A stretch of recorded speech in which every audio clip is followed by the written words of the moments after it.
ሰላም ሰላም እንዴት ናችሁ? የደሱ ሄልስት ቤተሰባዎች እኔ እግዚአብሔር ይመስገን ደህና ነኝ። በያላችሁበት ሰላማችሁ ይዛ ዛሬም እንደተለመደው በአንድ አስተማሪና ጠቃሚ ቪዲዮ ተመልሻለሁ። በዚህ ቪዲዮ በኩላሊት ጠጠር ለምትሰቃዩና ለምትቸገሩ ሰዎች አንድ አስገራሚ የሆነ የተክል አይነት ለእናንተ እየላችሁ መጥቻለሁ። ይሄ የተክል አይነት ኩላሊት ላይ ጠጠር እንዳይፈጠር ያደርጋል። ጠጠር ከተፈጠረ በኋላ ደግሞ በቀላሉ እንዲሟሟና ሳይዙ እንዲቀንስ ያደርጋል። እንዲሁም ደግሞ የማሸናት ባህሪ ስላለው የተለያዩ ኩላሊት ላይ ያሉ ፓርቲክሎች በቀላሉ ፍለሽ አውት እንዲሆኑና ተኩላሊት እንዲወገዱ ያደርጋል ማለት ነው። ስለዚህ ይሄ ተክል አይነት ምንድነው? በየቀኑ ምን ያህል መጠቀም እንችላለን? እንዴት መጠቀም እንችላለን? ምን ውህዶችን ስለያዘ ነው የኩላሊት ጠጠርን የሚያስወግድልን የሚለው ለእናንተ በደንብ ዝርዝር አድርጌ እነግራችኋለሁ። ከዛ በፊት ግን ለቻናሉ አዲስ ከሆናችሁ ቻናሉ ሰብስክራይብ ያደርጋችሁ ጀምሮ ነበር ቤተሰቦችም የዩቲዩብ አልጎሪዝም ለብዙዎች እንዲያደርስና ብዙዎችን ስለሚያስተምር ላይክ እና ሼር ማድረጋችሁን አትርሱ። አብራችሁን ቆዩ። ወደ ዋናው ሐሳቤ ስመለስ ይሄ ተክል አይነት በሶ ብላ ወይም ደግሞ በሎካል ላንጉጅ ዝቃቅቤ እያልን እንጠራዋለን። በእንግሊዘኛው ባዝል ማለት ነው። ይሄ ተክል በባህላዊ ዘዴ ጠጠር ላለባቸው ሰዎች መፍትሄ እንደሆነ ብዙ በባህል መድኃኒት የተካኑ ሰዎች እንዲሁ ደግሞ ኤክስፐርቶች ይናገራሉ ማለት ነው። የበሶ ብላ ተክል የማሸናት ባህሪ አለው ወይም ደግሞ ዳይሬቲክስ ኢፌክት አለው። እንዲሁም መርዛማ ንጥረ ነገሮችን ኩላሊት ላይ በቀላሉ እንዲወገዱ ስለሚያደርግ ወይም ደግሞ ሃርሙፉል የሆኑ ሳብስታንሶች በቀላሉ ፍለሽ አውት ዲቶክስ እንዲሆኑ ስለሚያደርግ እንዲሁም ጸረ ሙቀታማ የኬሚካል ባህሪ ወይም ደግሞ አንቲኦክሲዳንት ኢፌክት ስላለው ኩላሊት ላይ የተለያዩ ችግሮች ያሉባቸው ሰዎች በማስተካከልና በመቅረፍ የሚታወቅ እጅግ በጣም አስፈላጊና ገራሚ የሆነ የተክል አይነት ነው ማለት ነው። ይሄ የተክል አይነት አሁን እንዳልነው በኩላሊት ጠጠር ለሚሰቃዩ ሰዎች መፍትሄ ነው ማለት ነው። ስለዚህ አዘውትሮ መጠቀም በአመጋገብ ውስጥ ማካተት እጅግ በጣም ይጠቅማል ማለት ነው።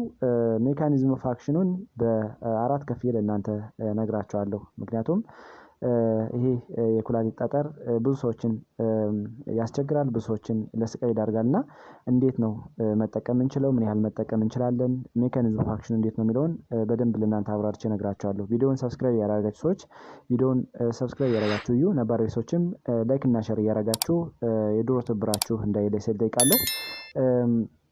የመጀመሪያውና አንደኛው በሶ ብላ በተፈጥሮው የማሸናት ባህሪ ያለው ወይም ደግሞ ዳይሬቲክስ ኢፌክት አለው ማለት ነው። ስለዚህ በቀላሉ የሽንትን ምርት ስለሚጨምር ሽንት ምርት ሲጨምር ደግሞ የተለያዩ ቶክሲን እና ዌስት ፓርቲክሎች ወይም ደግሞ ፕሮዳክቶች ፍለሽ አውት እንዲሆኑና ኩላሊታችን እንዲወገዱ ያደርጋል ማለት ነው። በዚህ መሰረት በኩላሊት ችግር ለሚሰቃዩ እህቶቻችን፣ ወንድሞቻችን እንዲሁም ደግሞ የኩላሊት ሳይዙ ጨምሮ አልወጣ ላላቸው በጣም አስገራሚና ትልቅ መፍትሄ እንደሆነ ብዙ ኤክስፐርቶች ይናገራሉ ማለት ነው። ሁለተኛ ጠጠር ከተፈጠረ በኋላ ምናልባት ይሄ ጠጠር ሳይዙ እንዲቀንስና በቀላሉ ዲዞልቭ ሆኖ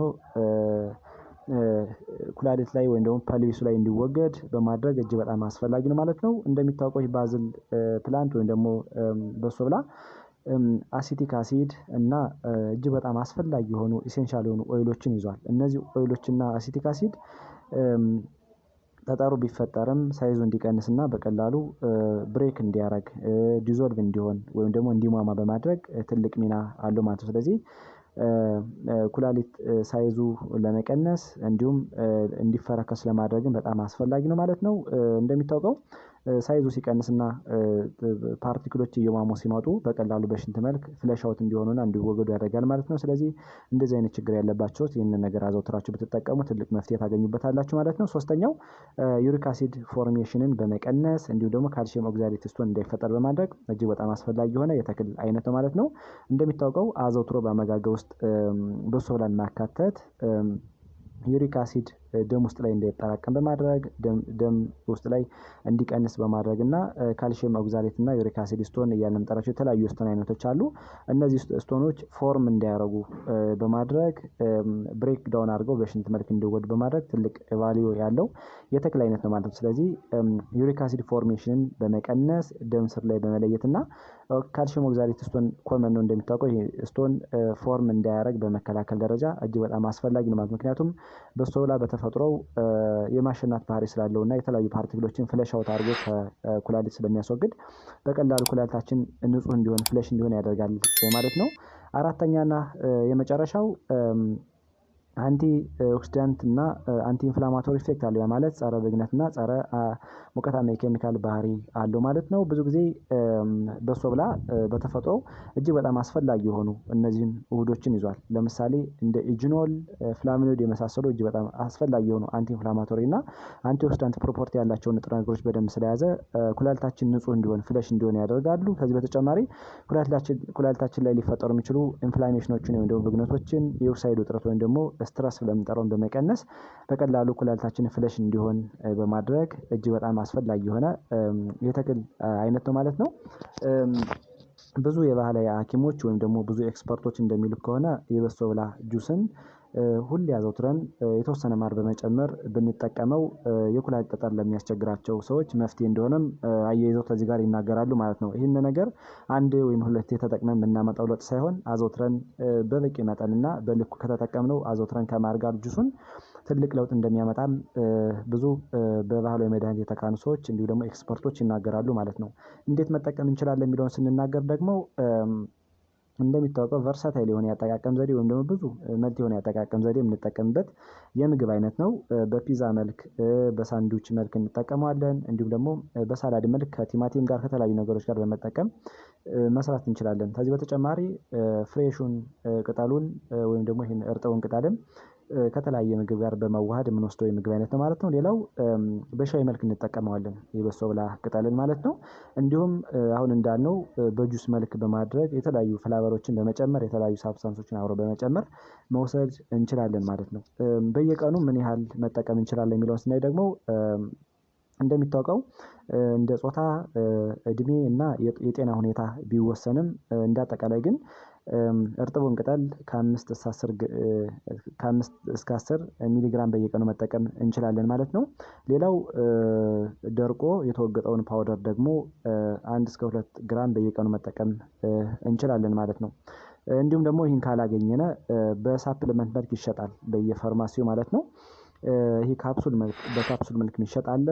ከ300 እስከ 500 ሚሊግራም በየቀኑ መጠቀም እንችላለን ማለት ነው። ይሄን 300 እስከ 500 ሚሊግራም በየቀኑ 3 ጊዜ እና ከዛ በታች በየቀኑ መጠቀም እንችላለን ማለት ነው። እንደ ጥንቃቄ ደግሞ አንዳንዴ እነዚህ ሆም ላይ የምናዘጋጃቸውን ሬሜዲዎች ወይም ደግሞ ኸርባሎች መውሰድ የሌለባቸው ሰዎች ደግሞ ጥንቃቄ ማድረግ ያለባቸው ሰዎች ደግሞ አሉ። ለምሳሌ ፕሪ ኤግዚስቲንግ ወይም ደግሞ የታወቀ ሜዲካል ፕሮብለም ያለባቸው ሰዎች ብዙ ጊዜ የተለያዩ ነገሮችን ሲጠቀሙ ጤና ባለሙያን ቢያማክሩ የተመረጠ ይሆናል። ምክንያቱም ከመድኃኒቱ ጋር እና ደግሞ ከበሽታው ጋር የተለያዩ አጸግብሮቶችን ሊፈጥሩ ስለሚችሉ ፋርዘር የሆነ ኮምፕሊኬሽን ያስከትላል ተብሎ ስለሚታሰብ ለምሳሌ እንደ የስኳር በሽታ፣ ስትሮክ፣ ግፊት እና የልብ ህመም ያለባቸው ሰዎች የተለያዩ መድኃኒቶችን ይወስዳሉ። ለምሳሌ እንደ አንቲኮግላንት ሌሎችን መድኃኒቶች ይወስዳሉ እና በባህሪያቸው እነዚህ መድኃኒቶች የማቅጠን ደም የማቅጠን ባህሪ ስላላቸው እንዲሁም ደግሞ በሶ ብላም የዚህ አይነት ዝምድና ስላለው ይህንን ነገር ሲወስዱ ጥንቃቄ ማድረግ እንዳለበት ይቻላል ማለት ነው። ሌላው ነፍሰ ጡር የሆኑ እናቶችም ይህን ነገር ሲጠቀሙ ጥንቃቄ ማድረግ አለባቸው ማለት ነው። ምክንያቱም ነፍሰ ጡር እናቶች ሁሉን ነገር ዝም ብለው እንዲጠቀሙ አይመከርም። ምክንያቱም የማህፀን ጫፍን ያነቃቃል ተብሎ ስለሚታሰብ እንዲሁም ደግሞ የተለያዩ ነገሮችን ይፈጥራል ስለሚታሰብ ጽንስን ያጨናግፋሉ ተብሎ ስለሚታሰብ ጥንቃቄ ማድረግ አለባቸው ማለት ነው። ሌላው ሰርጀሪ የሚሰራላቸው ሰዎች ብዙ ጊዜ በሶ ብላን ማቆም ያለባቸው ሰርጀሪው ከመሰራቱ ከ2 ሳምንት በፊት ነው። ምክንያቱም ቅድም እንዳልነው በሶ ብላ በተፈጥሮ ደም የማቅጠን ጸባይ ያለው ስለዚህ በቀላሉ ፋርዘር የሆነ ብሊዲንግ ወይም ደግሞ ብሊዲንግ ሪስክ ሊያስከትል ስለሚችል ጥንቃቄ ማድረግ አለባቸው ማለት ነው። ዛሬ እንግዲህ በዚህ ቪዲዮ በሶ ብላ እንዴት ነው ለኩላሊት ጠጠር በጣም አስፈላጊ ሆነ የሚለው ለእናንተ በደንብ አብራርቼ ነገርኳችሁ። እናንተም አሪፍ ግንዛቤ አግኝታችኋል ብዬ አስባለሁ። ለሌሎች ድረስ ላይክ እና ሼር አድርጉት። እንዲሁም ቀጣይ የሚለቃቸው ቪዲዮዎች ለእናንተ እንዲደርሷችሁ የደወል ምልክቱን መጫን አትርሱ። አመሰግናለሁ። ባይ ባይ።